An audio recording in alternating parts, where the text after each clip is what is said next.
Kembali lagi di Cerita Cinta Channel. Jangan lupa like, comment, and subscribe ya. Terima kasih. Pagi harinya Ella terbangun saat merasakan sebuah lengan kekar yang melingkar di perutnya. Kini keadaannya sudah membaik setelah semalaman ia menghabiskan 2 botol infus. 2 jam setelah Marcel pulang, Steve kembali menghubunginya lantaran Ella belum juga mau sadar. Hingga akhirnya Marcel menyarankan agar diinfus karena memang perut Ella benar-benar kosong. Ella meregangkan ototnya. Ia mencoba melepaskan pelukan Steve, namun Steve malah semakin mengeratkan pelukannya pada perutnya, membuat Ella menghela nafasnya berat. "Tuan, lepaskan." Ella sengaja memanggil Steve dengan Tuan kembali. Ia masih mengingat dengan begitu jelas bagaimana wajah Steve saat membentaknya. Dan kini tujuannya adalah ingin mengganti bunga mawar itu kembali seperti semula. "Mau kemana?" tanya Steve tanpa membuka matanya. "Mandi, terus ke bawah." "Mau apa?" "Mau mengganti mawarnya lagi agar Tuan tidak marah padaku," cicit Ella pelan. Steve membuka matanya. Ia bisa melihat wajah Ella yang kembali sendu, membuatnya menghela nafas berat. Ia ulurkan tangannya untuk mengusap wajah Ella dengan lembut. Sungguh ia sangat menyesal karena sudah menyakiti hati wanita kecil tersebut. "Apa kau mau membuatku marah lagi, tanya Steve sambil memainkan anakan rambut di wajah Ella. "Justru karena aku tak ingin membuatmu marah, maka aku akan memperbaikinya," kata Ella membela diri. "Padahal kemarin aku sudah meminta izin pada Nyonya Melanie. Dia mengizinkanku. Lalu mengapa kau malah membentakku dan memarahiku? Apakah itu bunga milikmu?" Steve hanya terdiam mendengar ucapan Ella. Memang benar, itu bunga bukan milik ibunya, dan ialah yang meletakkan di sana. Walau sudah sangat lama, namun dirinya masih belum bisa melupakan mawar tersebut. Entah mengapa dirinya begitu sulit menghilangkan mawar putih dari hidupnya. "Biarkan saja bila kau menyukainya," ujar Steve pelan, namun masih mampu didengar oleh Ella. "Kenapa?" Ella mendongakkan wajahnya pada Steve. Ia heran mengapa laki-laki itu cepat sekali berubah batinnya. "Kemarin kau marah padaku karena mawarnya ku ganti, tapi sekarang kenapa berubah? Apakah aku harus memberikanmu jawaban karena perubahan ucapanku?" tanya Steve menatap tajam pada Ella. "Tentu saja, agar aku tak merasa percuma sudah pingsan karenamu," jawab Ella sedikit kesal. "Tapi aku lapar." "Ayo turun." Tanpa berkata lagi, Steve langsung menggendong tubuh Ella keluar kamar. Ella sedikit terkejut dengan perlakuan Steve, namun ia segera bisa menguasai dirinya. Ella langsung mengalungkan tangannya pada leher Steve. Sejujurnya ia sangat malu karena banyak pelayan yang menatap padanya. "Mau apa?" tanya Steve kembali perhatian padanya. "Aku bisa mengambilnya sendiri," cicit Ella pelan. "Apa kau risih dengan mereka?" tanya Steve, namun Ella hanya menundukkan kepalanya. "Kalian semua tinggalkan kami, 2 jam baru kalian bisa masuk kembali ke rumah," ujar Steve begitu dingin. Tentu saja hal itu membuat Ella terkejut. Menurutnya Steve sangat berlebihan dan ia tidak mau beberapa pelayan semakin tidak menyukainya. "Steve, tidak seperti itu juga," desis Ella merasa tak enak. "Aku akan melakukan apapun agar kamu nyaman dan juga aman. Tentu saja kamu harus bahagia di sini karena aku nggak mau membuatmu menderita lagi. Jadi mulai hari ini aku tidak akan membiarkan kamu kesulitan." "Kemana semua orang? Apakah benar hanya ada kita berdua?" tanya Ella saat tidak melihat keberadaan Jasmine dan ayahnya. "Jadi, Nona Jasmine sudah pergi dari sini. Apakah karena aku?" tanya Ella begitu lirih saat Steve sudah menceritakan semuanya padanya. Saat ini keduanya tengah berada di dalam kamar sambil menikmati langit yang begitu indah dengan gemerlap bintang yang menghiasinya. Bukan sayang, biarkan dia mandiri. Lagi pula dia pergi bersama ayahnya, biarkan saja, kata Steve kembali mengeratkan pelukannya. Tapi kenapa? Kenapa kamu membiarkan dia pergi? Bukankah dia adikmu? Karena dia sudah menyakiti kamu dan kepergiannya dari rumah adalah jalan terbaik. Aku tidak ingin dia menyakiti kamu lagi, yang akan semakin membuatku marah. Aku tidak bisa mengontrol emosiku. Kamu lihat sendiri bagaimana aku semalam. Aku marah membayangkan kamu kesulitan mengangkat pot besar itu. Aku gak mau kamu kelelahan, jelas Steve panjang lebar. Maaf sudah menyakiti kamu, imbuhnya mencium kening Ella dengan lembut. Kenapa kamu tidak mau menyakitiku? Tanya Ella mengumpulkan keberaniannya.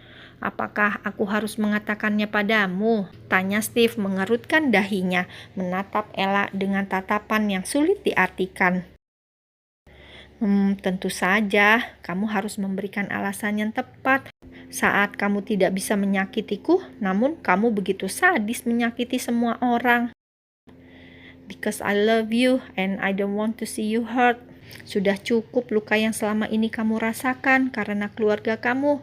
Aku hanya ingin melindungi kamu dan selalu membahagiakan kamu.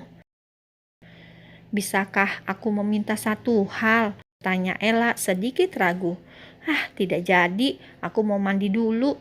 Ella mengurungkan niatnya untuk bertanya kepada Steve. Sesungguhnya ia ingin meminta penjelasan akan suatu hal, namun ia urungkan saat ia takut merasa bahwa permintaannya hanya akan menjadi beban untuk Steve. Apa yang mau kau minta? Apapun akan aku berikan, asal itu bisa membuatmu bahagia, kata Steve mencekal pergelangan tangan Ella. Aku ingin kembali sekolah, tapi bila tidak bisa tak apa, setidaknya aku masih bisa membiayai pengobatan bapakku. Aku rasa itu sudah cukup.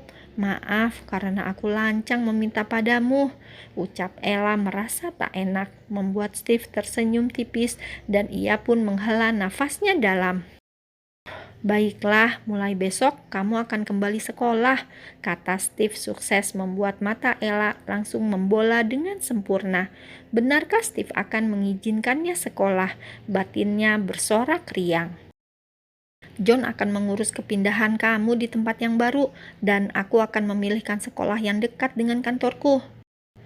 Dimanapun, asal aku bisa menuntut ilmu, aku ingin belajar, dan seperti yang lain, memiliki ijazah dan bisa kuliah, agar aku bisa bekerja di gedung yang tinggi seperti kamu, kata Ella tersenyum lebar dan begitu bersemangat. Ella yang merasa sangat bahagia pun akhirnya langsung berjingkrak dan menghambur ke pelukan Steve. Tanpa sadar, Ella berkali-kali mencium wajah Steve sebagai ucapan terima kasih, namun sangat berbeda dengan apa yang dipikirkan oleh Steve. Ia berpikir bahwa Ella sedang menggodanya. Jangan menggoda aku, baby, kata Steve menelan salivannya dengan susah. Aku hanya menciummu, bukan menggoda kok, jawab Ella polos. Justru karena kamu menciumku, kau membangunkannya, bisiknya tepat di telinga Ella. Membangunkan siapa? Bukankah Jasmine sudah tidak ada di sini? Lalu siapa yang aku bangunkan? Kau membangunkan ini. Steve langsung menghempaskan Ella ke tempat tidur dan ia kembali menyerang Ella dengan penuh cinta. Apa kamu tak ingin pergi, jalan-jalan mungkin? Tawar Steve saat melihat Ella hanya fokus pada tugas sekolahnya, padahal ini adalah hari Minggu. Tapi tugasku masih banyak sekali, aku lelah. Tidak adakah cita-cita untuk membantuku mengerjakan tugas? Ucap Ella balik bertanya sambil menatap Steve dengan tatapan memohon. Kenapa aku? Kamu yang sekolah. Kalau tidak bisa, lebih baik tidak usah sekolah. Selesai kan? Kata Steve dengan santainya, membuat Ella langsung mendelik tajam. Aku bisa, jangan ganggu aku, ucap Ella ketus. Lalu ia kembali menghadap mejanya dan fokus pada tugasnya. Steve hanya terkekeh kecil karena berhasil menggoda Ella. Karena tak tega, ia pun akhirnya beranjak dari tempat tidur dan menghampiri Ella. Direngkuhnya tubuh mungil itu dari belakang. Lalu ia berikan kecupan ringan hingga membuat sang empunya menghela nafas. "Yakin tak perlu bantuanku, tanya Steve sambil terus mengganggu Ella. "Tidak, dan pergilah, jangan ganggu aku." Ella berusaha mendorong tubuh Steve agar menjauh, namun tenaganya sia-sia karena tubuh Steve begitu kuat dan kekar, hingga membuat tubuh Steve tidak bergeser sedikit pun dari tempatnya. "Aku akan membantumu, tapi..." "Tidak, tidak, tidak, jangan membantuku," potong Ella dengan cepat karena ia sudah merasa bahwa akan ada hal yang tidak beres saat Steve mengatakan kata "tapi".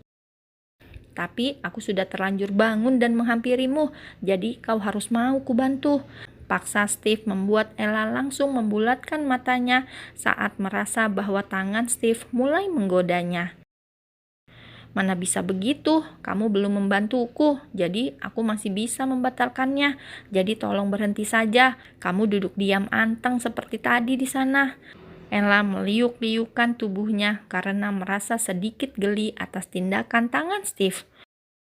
"Mana bisa juga begitu, asal cancel. Tidak bisa, kamu harus menerimanya dan memberikan hakku." "Hak apa?" jerit Ella semakin terkejut. "Aku sudah membatalkannya, jadi aku tidak mau membayarnya." "Kamu yang sudah memesan, mau tak mau, kamu harus membayarnya. Tenang saja, aku akan memastikan kamu merasa puas. Kamu tidak akan menyesalinya," bisik Steve yang semakin membuat tubuh Ella meremang dan kaku. Aku tidak." Steve tidak memberikan Ella membalas ucapannya lagi. Dengan cepat, ia pun langsung mengangkat tubuh Ella dan membawanya ke atas tempat tidur. "Steve, jangan begini. Aku bisa memberikan imbalan lain, tapi jangan ini. Please, aku mohon. Aku masih lelah. Kamu jangan lupa kenapa hari ini kita berdua bisa libur begini. Jadi, tolong jangan lagi." Rengek Ella mencoba bernegosiasi kepada Steve. "Ah iya, aku lupa," gumam Steve pelan. Membuat Ella sempat bernafas lega, namun itu tak bertahan lama karena Steve langsung menindih tubuhnya dengan wajah menyeringai. "Tapi karena itu kita bisa memanfaatkan waktu kan? Jadi hari libur kita tidak akan sia-sia," kata Steve membuat Ella langsung melongo menatap Steve tak percaya. Dan detik berikutnya dirinya hanya bisa pasrah menerima sentuhan dan kenikmatan yang Steve berikan. Apalagi yang bisa Ella lakukan selain pasrah dan menerima. Berontak pun ia tidak akan kuat melawan Steve. "I love you, Cup." Steve selalu memberikan ucapan kata cinta serta kecupan di bibir juga kening setiap kali mereka selesai melakukan hubungan intim, membuat Ella selalu merasa tenang dan yakin akan perasaannya pada Steve.